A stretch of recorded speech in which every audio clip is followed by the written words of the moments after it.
महाबोधि महाविहार मुक्ति आंदोलन के तमाम बौद्ध भिक्षु घुट घुट पानी के लिए तरसे, तुगलक बना प्रशासन। जी अब दोस्तों, आपने बिल्कुल सही सुना। मैं हूं पराग महेंद्र, आप देख रहे हैं नेशनल चौपाल। आप बखूबी जानते हैं कि महाबोधि महाविहार मुक्ति आंदोलन को अब 35 दिन बीत चुके हैं। जो आंदोलन राष्ट्रव्यापी था वो अंतरराष्ट्रीय बन चुका है और इस आंदोलन को लेकर बड़े पैमाने पर जो जन समर्थन है जिस तरीके से मिल रहा है, कोशिश ये की जा रही है कि हर एक तरीके से साम दाम दंड भेद अनेकों प्रकार की साजिश और षड्यंत्र के चलते बौद्ध भिक्षुओं को परेशान किया जाए, तमाम अनुयायियों को परेशान किया जाए और इस मुक्ति आंदोलन को लेकर जो लोग लगातार अड़िग है, डटे हुए हैं, उन तमाम लोगों के हौसलों को किसी भी कीमत पर पस्त किया जाए। अब एक नया मामला निकल कर आ रहा है जो महाबोधि महाविहार मुक्ति आंदोलन के प्रांगण से है। जो महाबोधि महाविहार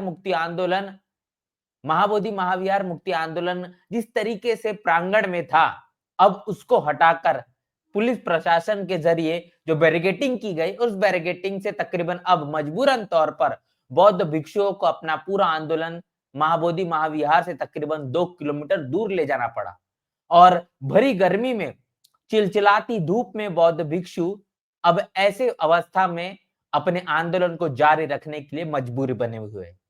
और इस विपरीत परिस्थिति में भी अपने आंदोलन को लेकर, अपनी तमाम मांगों को लेकर बौद्ध भिक्षुओं का एक मुस्त होकर मुस्तैदी से बने रहना ये बताते हैं कि महाबोधि महाविहार इस आंदोलन को लेकर तमाम बौद्ध भिक्षुओं के हौसले वो कितने ज्यादा बुलंद है।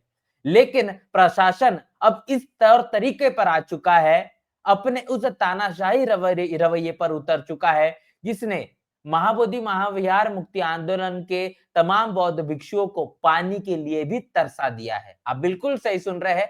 तस्वीर आप देखिए कि किस तरीके से तमाम बौद्ध भिक्षुओं को परेशान किया जा रहा है और आज आंदोलन के 35वें दिन में क्या कुछ हुआ।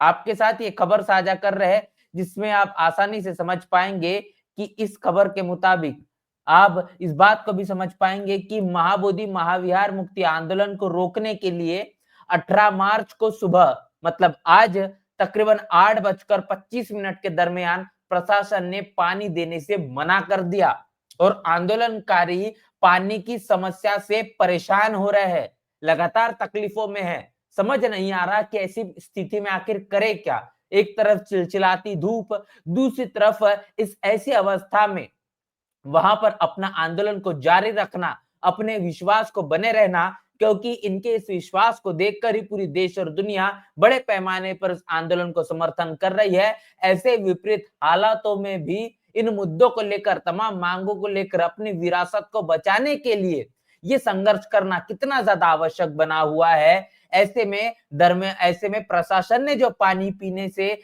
देने से जो मना किया है, आंदोलनकारी पानी की समस्या से लगातार परेशान है। महाबोधि महाविहार मुक्ति आंदोलन को समर्थन देने वाले सभी साथियों से हाथ जोड़कर ये विनंती की गई है कि वो पोस्ट को सबसे ज्यादा शेयर करें, इस तमाम खबर को सबसे ज्यादा लोगों तक पहुंचाए।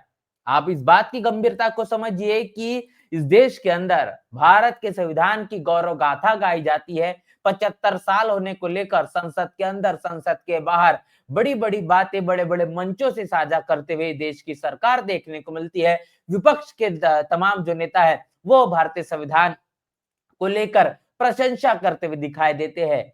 लेकिन जब बात तमाम उन धार्मिक स्थलों की आती है, उनकी विरासतों की आती है, उनको संजोए रखकर संरक्षण देने की बात होती है, मानव को मानव का अधिकार और प्रत्येक व्यक्ति को अपने धर्म का प्रचार प्रसार करने का अधिकार जो संविधान देता है, वो तमाम चीजों को भी वंचित रखने का काम इस देश की सरकारों ने समय समय पर किया।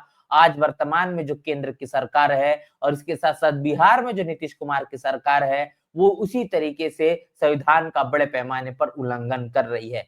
ये उल्लंघन अभी से नहीं, ये उल्लंघन 1939 से हो रहा है और 1949 से इस तरीके का उल्लंघन जो बीटीएमसी एक्ट मजबूरन तौर पर जो थोपा गया है, इसको अभी भी ये लगातार जारी और बरकरार रखने की लड़ाई है।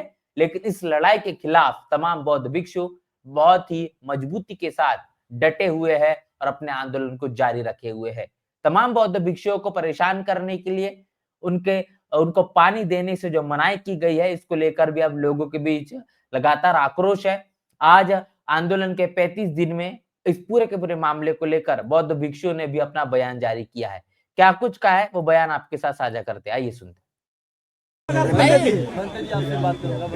मैं आरोप नहीं लगा रहा, मीडिया से कह रहा हूँ अपनी मेरे मीडिया के लोगों ने जैसे वो लोग दिखाते अपने बाबाओं को, अपने संतों को।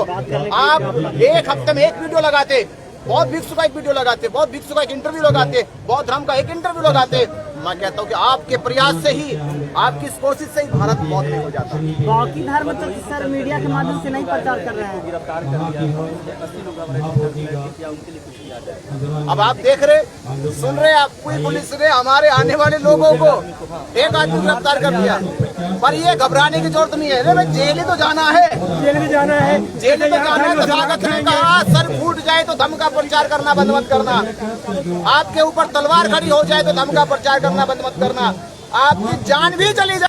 हम वो हौसला लेके खड़े हैं, जेल डालो, मुकदमे लगाओ, मार दो, गोली चलाओ, डंडे चलाओ, तलवार चलाओ, पर यह आंदोलन चलता रहेगा जब तक मां बोधी महाविहार मुक्त ना हो जाए। चलिए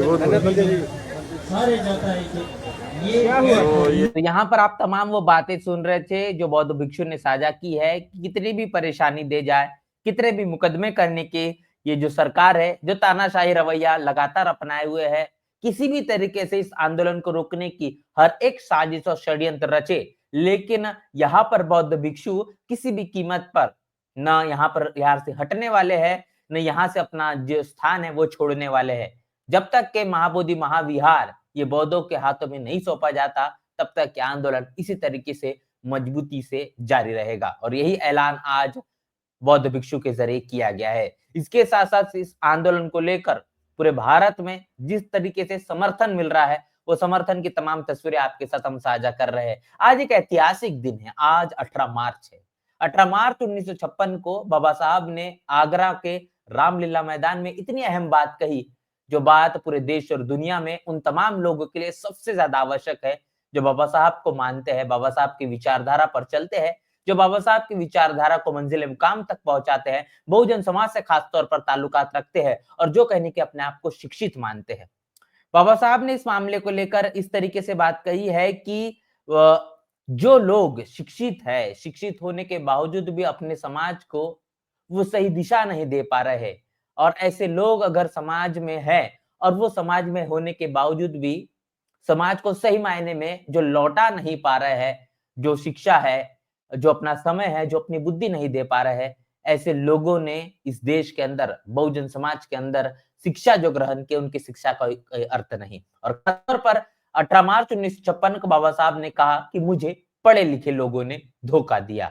बाबा साहब ने ऐसे कई लोगों को विदेशों में भेजा कि वो शिक्षा ग्रहण कराएंगे और शिक्षा ग्रहण करने के बाद अपने भारत में लौटकर उन तमाम लोगों की दुख समस्याओं के लिए, उनके दुख मुक्ति के लिए काम करेंगे, उनकी समस्याओं का निवारण करने का काम करेंगे। लेकिन उनमें से जिन लोगों को बाबा साहब ने भेजा, अधिकतर लोग, उन लोगों ने अपने तमाम प्रॉपर्टी को बनाने का काम किया। कई लोगों ने शादियां कर डाली अपनी जिंदगी को गुजर बसर करने के लिए, एक बेहतर जिंदगी बनाने के लिए बाबा साहब के उम्मीदों पर वो खरे नहीं उतर पाए और इसलिए मजबूरन तौर पर नम आंखों से बाबा साहब ने कहा कि मुझे पढ़े लिखे लोगों ने धोखा दिया। और इसी तरीके से इस मामले को लेकर लगातार लोगों की प्रतिक्रियाएं भी है। वो तमाम तस्वीरें आप देखिए कि किस तरीके से पूरे देश में महाबोधि महाविहार मुक्ति आंदोलन को लेकर आज के समय में जिन लोगों का समर्थन मिल रहा है, निश्चित रूप से वो तमाम लोग बाबा साहब को धोखा देने वाले तो नहीं है, ये कहा जा सकता है। इसके साथ साथ ये तमाम तस्वीरें आपके साथ हम साझा कर रहे हैं जो निकल कर आ रही है महाराष्ट्र के परभनी से। महाराष्ट्र के परभनी में भी आज महाबोधि महाविहार मुक्ति आंदोलन को लेकर एक जमकर बड़ा समर्थन दिया गया है। उसको लेकर एक दिवसीय जो धरना प्रदर्शन भी किया गया है, उसकी आप ये तमाम तस्वीरें देख रहे हैं और ये तस्वीरें पूरे देश और दुनिया से बड़े पैमाने पर निकल कर आ रही। खासतौर पर ये महाराष्ट्र में यह आंदोलन सबसे ज्यादा इस वक्त आक्रोशित और तीव्र नजर आ रहा है। तमाम खबर को लेकर और जिस तरीके से आंदोलन के 35 दिन बीत चुके हैं और बौद्ध भिक्षुओं के लिए एक एक घूंट पानी के लिए भी उन्हें तरसना पड़ रहा है, ऐसी स्थिति में क्या बहुजन समाज अपने तमाम बौद्ध भिक्षुओं को उनके हालत में उसी तरीके से रहने देगा या फिर उनके इन तमाम समस्याओं का निवारण निकालने के लिए अनेकों प्रकार की सहायता करने के लिए अब आगे निकल कर आएगा? ये इस वक्त का सबसे बड़ा सवाल बना हुआ है। तमाम खबर को लेकर आपकी राय, आपकी प्रतिक्रिया और शासन प्रशासन का खास तौर पर यहाँ पर जो तानाशाही वाला रवैया है, इसको लेकर आप क्या कुछ कहना चाहेंगे, लिखकर कमेंट बॉक्स में जरूर बताएं। बने नेशनल चौपाल के साथ, मिलते हैं नए वीडियो में, तब तक के लिए जय भीम, जय भारत।